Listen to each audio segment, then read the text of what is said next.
1 Samuel 17, verse 25 through to the end of verse 30. Now the Israelites had been saying, "Do you see how this man keeps coming out? He comes out to defy Israel. The king will give great wealth to the man who kills him. He will also give him his daughter in marriage and will exempt his family from taxes in Israel." David asked the men standing near him, "What will be done for the man who kills this Philistine and removes the disgrace from Israel? Who is this uncircumcised Philistine, that he should defy the armies of the living God?" They repeated to him what they had been saying and told him, "This is what will be done for the man who kills him."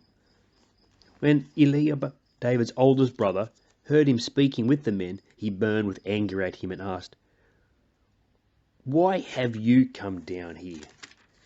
And with whom do you leave those few sheep in the wilderness?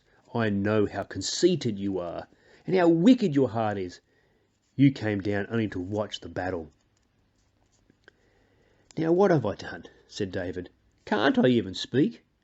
He then turned away to someone else and brought up the same matter, and the men answered him as before. What David said was overheard and reported to Saul, and Saul sent for him. David said to Saul, "Let no one lose heart on account of this Philistine. Your servant will go and fight him." Well, after hearing that reading, you may start to see that the contest between David and Goliath, or at least between God and the fake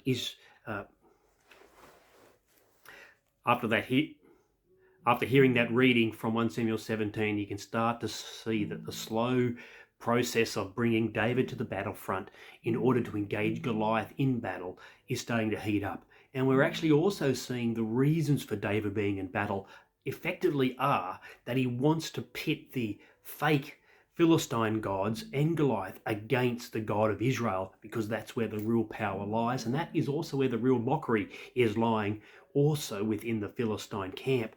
And as we start off our text today in verse 25, you can see that the Israelites are behaving the exact same way that the Philistines are. Now, it may come from a life of fear. That's what we're being introduced to, and that is Saul as the man who is the king of Israel. He should be a different type of king than the kings of Philistia. The king of Philistia, he's not expected to go into battle every single time. He may get killed, and therefore you appoint a champion, a man named Goliath. That's not the case when you are the king of Israel. You're the warrior, you're the Messiah, you're the person who leads under God's care, because God will be the ultimate victor. He will lead you through if you trust in him. Saul's fear demonstrates his lack of leadership and, more importantly, his lack of trust in God. And therefore, the initial plans in verse 25 regarding bribery in terms of giving his daughter in marriage and also cash incentives and the lack of taxation, whilst they seem like a good idea in order to get the best person available, they are actually a sign that Saul is adopting the ways of the world, but we also know it's a sign of his own fear. Saul doesn't even seem like he is responsible for the idea, or if he is, he's letting the rumours circulate. We don't actually hear Saul's words to that effect. All we hear are rumours spreading around, and David spends the first couple of verses after that seeking out a clarification to that response. But in the end, the only question that is not answered is, who is going to take care of this Philistine man who defies the armies of the living God? They answer the other questions, that one not so much, because they know they can't, and they don't want to throw their hat in the ring when they know Goliath will knock it off. The text does continue on. You can see there with 27, his brothers start to hear about this. Now, his brothers are no passive bystanders, because remember in 1 Samuel 16, they had been there when this young upstart in the family actually was regarded as the future king. So there's a evil background really to Eliab's concept of David being this upstart. Could he potentially dob his brother in? Could he dob Samuel in as well? Or is he just going to make these remarks about his brother? We don't know. But what we do know is that it shows us why Eliab was not chosen. He was not chosen because he does not see the eyes of God, or see through the eyes of God. He sees, like many of the people in our stories, through the eyes of men. He looks at his brother's behavior and sees, sadly, not a man who is interested in upholding the honor of Israel's God, but a man who is looking for a little crafty nook and cranny to wield his way in to some sort of power battle, or at least what's the battle play out in some sort of nasty look in David's eyes. In reality, it reflects Eliab's heart, not David's, but it also therefore reflects that God is correct in why he let the other brothers pass by rather than choosing them.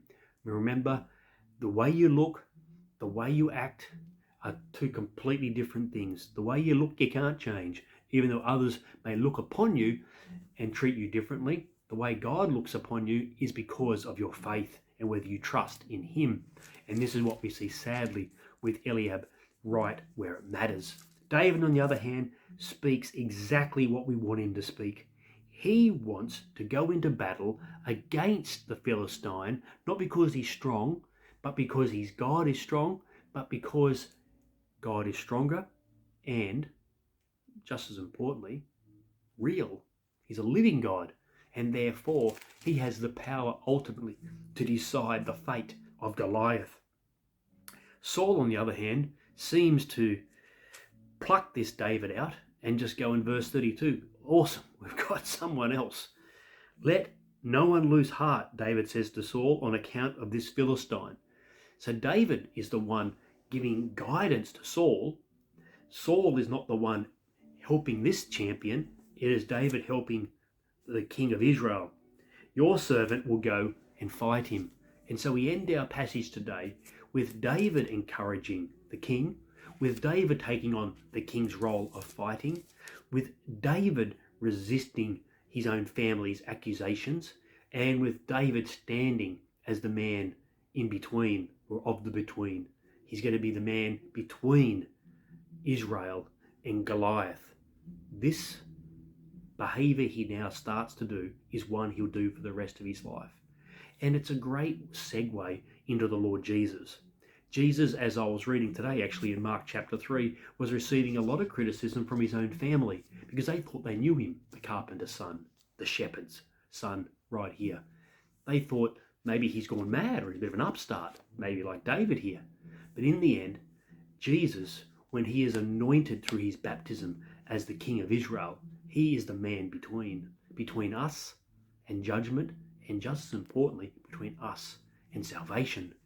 Just like David here, he sees the world through the eyes of God because the Spirit of the Lord rushed upon him.